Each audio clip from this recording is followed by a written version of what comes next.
Man, we have so much to dive into. Yeah. Hollerado has an amazing discography. You guys have a huge history that runs, well over a decade. People look at you today and they see this guy that was in all these music videos and touring and Juno nominations and a successful band, but you weren't in diapers playing drums in a rock band. So there's a history there. So I like to go back to the beginning. Can you remember an earliest musical memory, maybe a time where music jumped out and was important for you for the first time? Yeah. I mean, I remember being 4, 5, 6 years old and starting to understand that musical instruments are things that people play sometimes, not understanding that that is a job or that's something that you have to work at. Just that, oh, that funny noise that's coming out of the stereo in my grandma and grandpa's house, that's people making that noise. And that's because they're playing these things called musical instruments. And the really, really cool noisy noise kind of in the background is the drums. And it was okay. So our grandfather, my maternal grandfather on my mother's side, his name is Nick. Good So name, good name. yeah, so I'm not exactly sure if my brother is directly named after him or not, but it's sort of just a name that's in our family, right? So Grandpa Nick would play us all these jazz records. And I remember listening to stuff that I then later on found out, oh, Louis Bellson, Buddy Rich, Gene Krupa. You know, I'm 4, 5, 6 years old. I'm just thinking, like you just think, oh, that noise sounds really cool. And years later, when I was a teenager, I was heavily into all that big band music and researching, oh, this drummer was named this person played with that person. That person was then Louis Armstrong's drummer. And then, whatever, you started connecting all the pieces, right? But really my first musical memory is that hangout at my grandma and grandpa's house in Alta Vista, neighborhood of Ottawa, and Grandpa Nick showing us this music. It's kind of funny, but he also would make radio shows. So Grandpa Nick would make these radio shows where he'd play Glenn Miller, and then afterwards he'd say that was Glenn Miller with In the Mood or whatever, right? And I still have in my house, here in this house, I have a stack of tapes that I every now and then I throw on. Grandpa Nick is still alive. He's in his mid-90s, but I have these tapes and they're his radio shows. And some of them he would record, and me and Nick would try and be the sort of radio DJs as well. And I think I was probably too young. Mine are a little bit unintelligible, even more so than now. At that point in time, I had a tendency to ramble.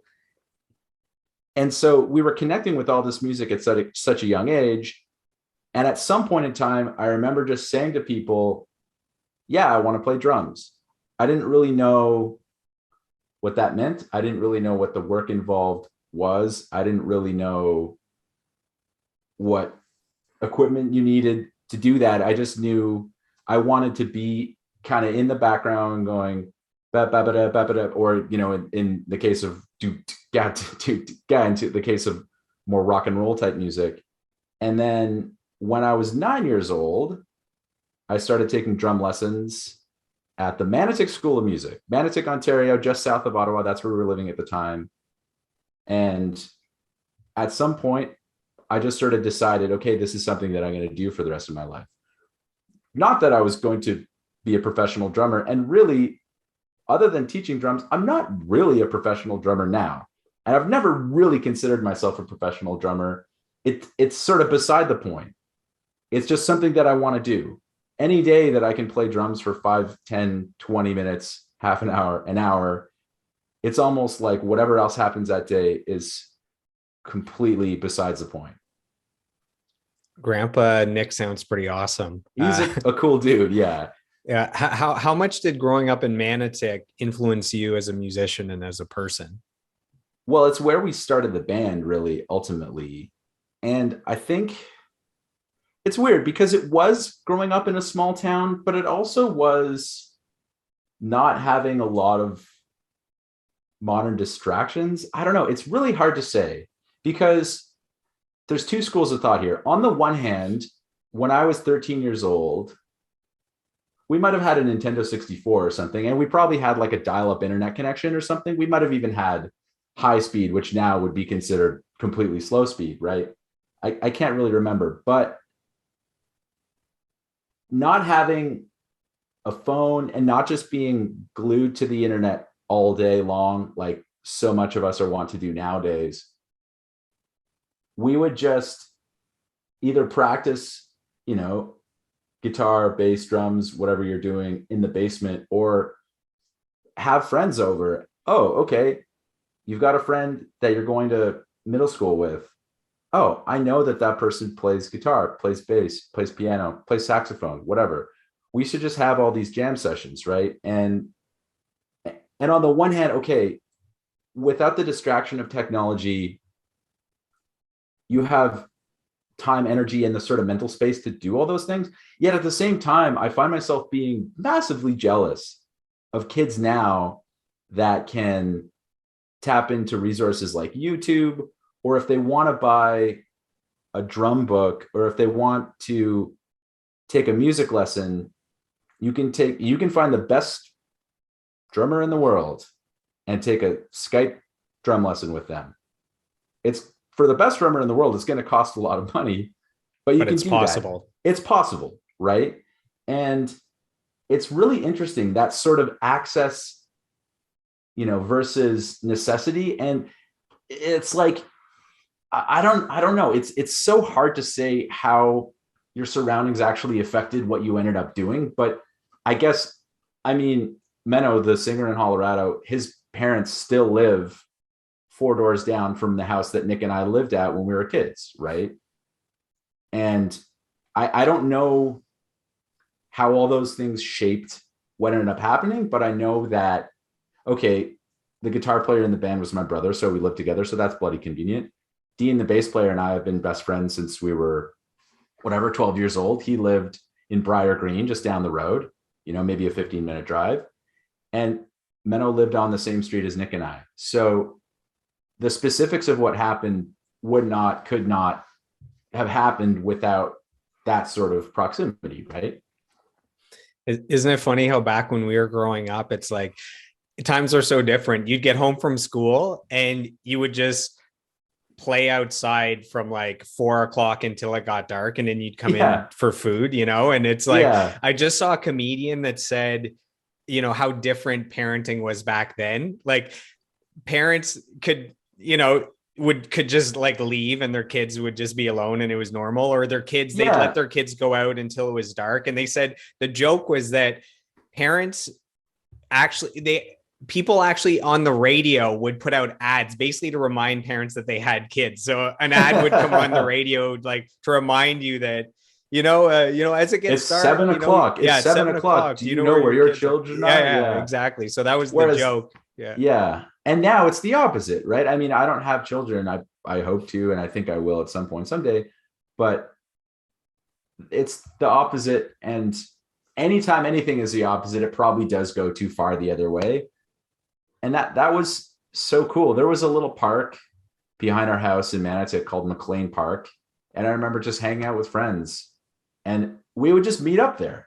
There wasn't even like an MSN Messenger, like, yo dog, let's meet at the park. It was just like ICQ but not even that. It was a given that, 5 or 6 of us would just meet at this park at whatever time school was done. Right. Yeah. And, later on into your teen years, that's when you're like, it's legal now, experimenting with cannabis, perhaps, that's when you're like getting into trouble a little bit, but also your house is right there. That's where people are, meeting and breaking up with their high school relationships. That's where life actually happened, was this little park, or the skateboard park in Manatee, right? That's where, 2 people would get in a fight, or 2 people would have their first kiss, or somebody would smoke a cigarette for the first time, and now they're 35 and trying to quit, but that, for all the potential danger is the wrong word, but for all the potential just messiness that real life could cause, or would cause or did cause, it was real life.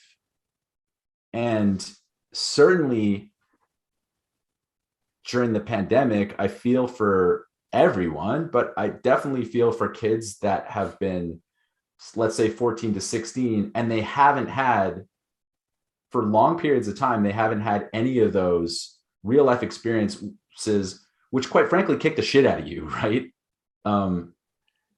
Even if it's something as simple as, oh, you were good friends with this person and now you're not friends with them anymore. Or, you're starting that first band and somebody gets kicked out of the band, or somebody doesn't want to be in the band anymore. Or you kind of realize that you're trying to play with somebody and it's just not working. Maybe they're a good musician, maybe they're not, but it's just not working, right? And all these, again, the starting to explore your sexuality and romance and just all these things, right? Experimenting with drugs, all these things that, okay, they can be scary, they're messy, but they are real life. And like, I love technology. I love Twitter so much that I had to quit it. Of all the things that I've done too much and then quit, Twitter is the most recent one, and it's been like over a month, and I feel really good about that. But as much as you might love technology, there's something about, jumping in a van with your three best friends, and like the first Hollerado tours. And this is the kind of thing that I should be texting the guys to ask, am I misremembering this? But the very first tours, we were using maps. And there definitely were, 2007 or 8 or 9, there definitely were tours where we're really far away from home. You're maybe in the southern states or you're in the Western Canadian provinces, and you're going, okay, so it looks like this highway connects with that highway, and then that connects with this little arterial road, and I think the venue is kind of in this little pocket. And then you get to the town and you ask 5 or 6 people, you ask somebody at a gas station, hey, do you know where JoJo's bar is, or whatever? Whatever the little dive bar that we're playing at the time that 4 people are going to show up to, and you're all stressed out because if we don't make it, then we're not going to make the show, and the show won't happen, and you don't want to let those 4 people down. But I don't know why anyone could or would do that now, right?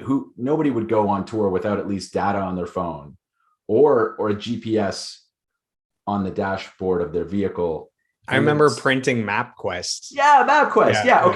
Okay. So, but then if you miss, because Mapquest isn't adjusting to real time. It's like if you ever miss that one exit, it's like the next 2 hours worth of Mapquest is no good for your directions. Okay, really embarrassing story. And I only bring this up because Dean and I were just chatting about this the other day. So I texted him because I had one of these memories and I was thinking, surely I'm misremembering. So it's 2000, I want to say 10 or 11. So this is like the modern era we're talking about. And there's a venue in Brooklyn at that point in time. I'm not sure whether it still exists anymore, but there's a venue in Brooklyn called Shea Stadium. So not the Shea Stadium that the Beatles played at, not the Shea Stadium where the Mets, I think it's the Mets, right, play baseball, not the arena, but a little tiny cool DIY punk rock dive bar called Shea Stadium. So for whatever reason, Nick and Menno said, oh, we're just going to meet you guys at the venue. They wanted to hang out in Brooklyn, do some sightseeing, shopping, whatever. They're going to meet us at the venue. And we decided to stay at the hotel. We were probably hungover. And we said, okay, perfect. We'll see you guys there. Neither of us, I think we both had smartphones, but neither of us had data on our phones in the US at that point in time. Because at that point, it was prohibitively expensive and we had no money, frankly. So we printed out Mapquest directions to Shea Stadium from our hotel in Manhattan. Now, again, we were playing at a dive bar in Brooklyn named Shea Stadium, and we printed out, unbeknownst to us, directions to Shea Stadium, the arena where the Beatles played, where the Mets play baseball. Completely not in the same direction, completely not in the same vicinity. And we literally were rolling up with, Mets flags and a massive arena in front of us where we sort of turned to each other and said, oh, yeah, I think we fucked up. I feel like there's a valid lawsuit there that you could get wealthy from if it still exists. But. I mean, maybe, but all that we lost was our time. And at that point in our lives, our time was not worth a whole lot. So I don't know. And also, by the time we got to the venue, at least this is how I'm remembering it, everyone else involved thought it was hilarious because we had made such a dumb mistake, so yeah, maybe we didn't sound check. And it was again, a DIY punk rock space. So it didn't really matter. Sound checking, if anything, would maybe make you sound worse, right? Because you're worried about it. But it's like, okay, whatever, plug in the guitars, adjust the cymbal height, and just let's go, right? It'd be funny if you guys showed up to the arena or the stadium and you actually thought like, holy shit, like this is a great gig, whoever booked this. And like, you're walking through the arena like you own it. And like, yeah, no, we're playing here tonight. And security's like, oh, they seem confident. Okay, go ahead. Like you end up somehow actually, opening for the, whoever the that baseball night. game. Yeah. Opening for the Mets. You end up doing the anthem or something. And we sing "Oh Canada" because we don't know what's going on. Yeah, no, I mean, I think at that point in time, and I think honestly, throughout our entire career as a band, we were pretty aware of our place. Maybe almost to a fault, maybe almost to the point of being self-effacing a little bit. I think we were pretty aware of, okay, we've achieved some things, but really, we're just I think we mostly felt happy to be here was kind of the vibe. As a kid, was there anything you wanted to be before deciding that you wanted to be a drummer and have a career in the music industry? I mean, that's a good question. I just wanted to hang out with my friends who play drums. Even now, I mean, I play pretty often. I definitely miss playing drums with other people, but I don't think, especially because, okay, I was 18 when we started the band, and I don't think the idea of what you're going to be when you grow up really registered with me. So I guess short answer, no. I had a lot of ideas of, oh, I might go to university for this. I might try and study that. But then I ended up dropping out after 6 months of not studying and not really going to class. So there was never really anything actionable in terms of, oh, I want to do this instead. It was sort of just, this is what I want to do right now, and I'll worry about later on. And it worked out to the degree that it worked out, So if we were friends at 16 and I was in Manatic and you invited me over to your place to listen to some music, what albums would be in rotation there? Oh my gosh. Okay. So it depends on the month of that year, and a lot of this stuff would be stuff that I still listen to now. So do you know the punk band Propagandhi? So the two albums, Less Talk, More Rock, and Today's Empires, Tomorrow's Ashes, I think it's called. Those two are albums that I listened to a ton at that age, and I still listen to now. There are some Miles Davis records that I still listen to now that I listened to then a ton. It's all over the place, and it kind of always has been. And I feel like that's it's a tough thing to reconcile, because I feel like as a listener, my taste is super eclectic, but I think that everything that I really like listening to and everything that's really connected to me has some sort of element of really, really true outspoken rebellion, not necessarily in a Rage Against the Machine sort of way, although I do love them, but just in the sense of you're very aware of what the rules are and you're not doing that. So like the Clash or someone like that, that's clearly anti-establishment, or Iggy Pop, or whoever. And not even strictly anti-establishment, but just sort of, okay,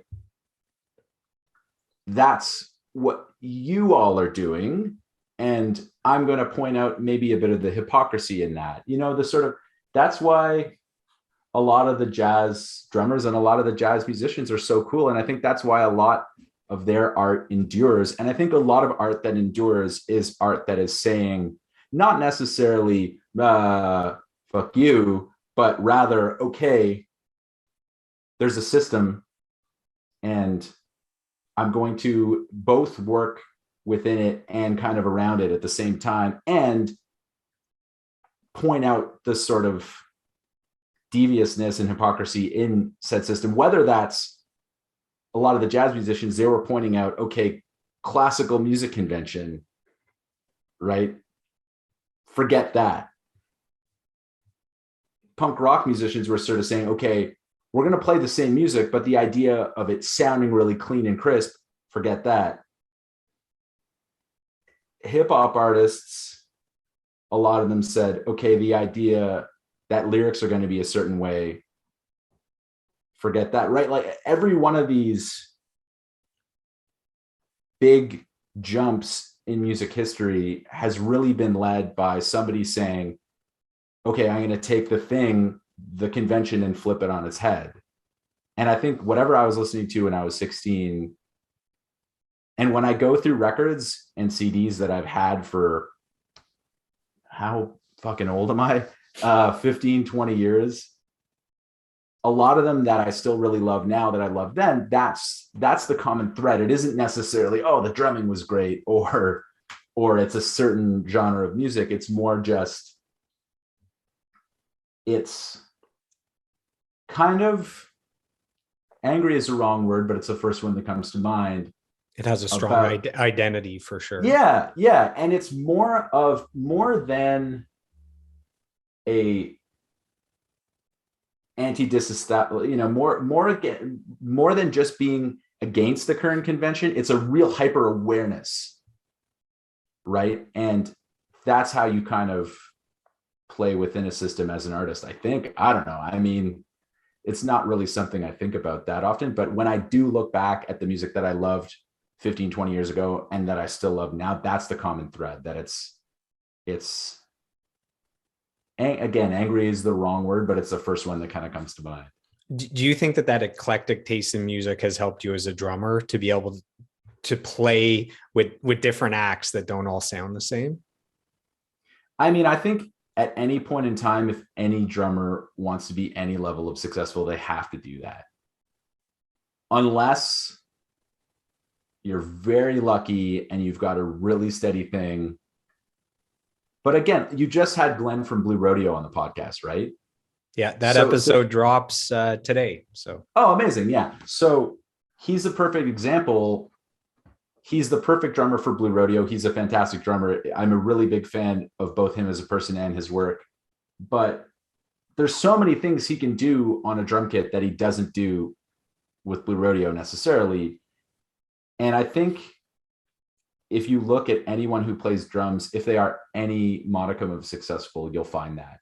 You'll find that they don't necessarily have jazz chops, but they're kind of aware of that world. They don't necessarily know how to play through orchestral snare pieces, but they're aware of that world. And I mean, again, there are people who their training on the drum set is hyper specialized. And there are people for whom which that's the case that are really successful. And I would say, wow, that's just really lucky, you know. The sort of well, I was going to say Charlie Watts, but he was into jazz. He wasn't necessarily a jazz drummer, but he kind of dabbled in that world a little bit. But the people who are hyper specialized in what they do and are really successful, I think in any industry, are probably few and far between. Yeah. Glenn mentioned that he had played in some pretty heavy bands before Blue Rodeo. And there's one artist, I think it's Andrew Cash, that he played with that's like ties everything together. So, you know, heavier bands and then Blue Rodeo. And then he played with Andrew Cash that was a little bit closer to Blue Rodeo, which is where they saw that he might be a good fit for them. But he was saying that when he first played for Blue Rodeo, when he looks back at the early videos of him performing, he sounds like he's drumming for Megadeth. Like he's way over the top and he had to adjust. And yeah. And for him, drumming was a big part of drumming when you're that talented is actually a lesson in restraint, like not showing all the crazy things you can do, but it's putting the ego aside and what is actually best for the song that I'm playing on. Yeah, absolutely. I mean, I love watching drum solo videos on YouTube. You know, I don't necessarily do that all the time, but every now and then I'll go down a rabbit hole and watch Sheila E. and Neil Peart and whatever, all of the Danny Carey from Tool. You know, and watch these extended drum solos. Because for me, as a nerd, I find that extremely entertaining. But if I'm waking up in the morning and I want to, you know, go for a run, or I've got errands to do, or if I'm working at a job and I need some sort of comfort food music, it's not going to be drum solos, you know, and it's not going to be something with really complex drums in it. And really, a lot of my favorite music has little or no drums, or it has completely programmed electronic drums, or it's got a drummer that's going get for the whole 3 minutes of the song, you know. And that I think that that's one of the beautiful things about playing this instrument right here, is that it really forces you to go, okay, it's like we were talking about earlier in terms of technology and access, right? Okay, you've got access. I've got this tom here, this tom here, this tom here. But really, like, hats and snare drum is probably what your hands are going to be doing, or ride and snare drum is probably what your hands are going to be doing most of the time. Like I always say, I teach drums, right? And I always say to students that really the toms are kind of like the flavor drums. And okay, yeah, you could play beats where your right hand is riding on maybe the floor tom or something, but really most of the time when you're using the toms and you're playing all around the drum set and you're moving from one drum to the next, that stuff's really fun to work on, right? It tickles your brain in a way that is, to my experience, unlike any other drug. That is just so fun. It's such a fun Rubik's Cube to play with. I've never been able to do an actual Rubik's Cube, so it's a weird metaphor to choose. But really, if you're going to be playing with other musicians, and if you're playing in a pop rock sort of idiom, you're probably going to be playing some version of eighth notes with your right hand, 2 and 3 and 4, and your left hand's probably going 2, 3, 4, you know. And that's sort of, okay, I can do all these things, but I choose not to, or I choose to do them really selectively. I think that that's kind of a good lesson for the modern world in general. I can connect to the world through my phone, through the internet, whatever.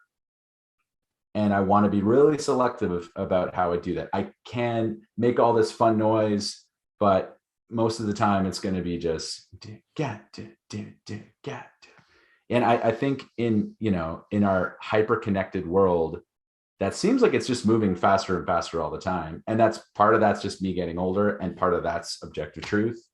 I think that that's a really important lesson, and really, you know, like, this stuff is my therapy. Therapy is good also, but having an outlet, like whatever it may be, for in my case, it's playing this instrument that still 20 plus years later confuses the hell out of me.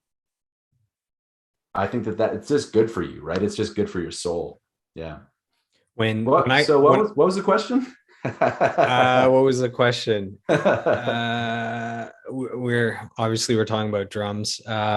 What music would you play? And, what kind of music would you play if I went over to your house? So you went through all this different music, but then I asked if that variety of listening, the eclectic taste in music, if that helps you as a drummer to be able to play with different styles of genres and bands. So I think that was the original question.